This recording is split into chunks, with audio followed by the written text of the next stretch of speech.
Every time something in a relationship makes you very angry, this is a red dinging light to you. There is something here that you are not at peace within yourself.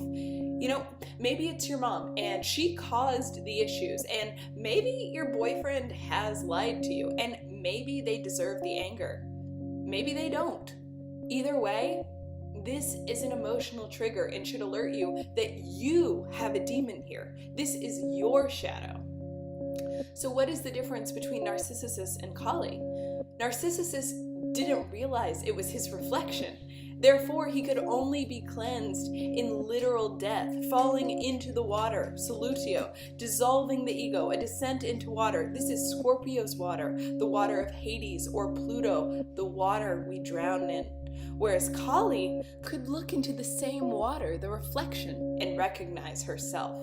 Psychologically speaking, this is recognizing our own projections onto others in the reflections of relationships. A narcissist never recognizes his or her own flaws, only projects them onto the other. And this prevents the narcissist from growing or changing, which requires death and rebirth. In the physical world, our relationships with others reflect our relationships with ourselves. Kali could see this, and she could cleanse herself through recognizing herself in the reflection. So what does it mean to descend into the underworld for the individual?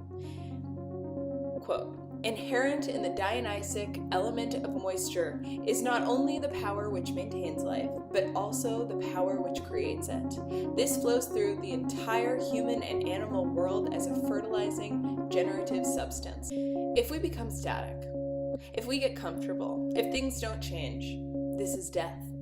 The power which creates life is movement, is transformation, is evolution. To stay at a single point is to die.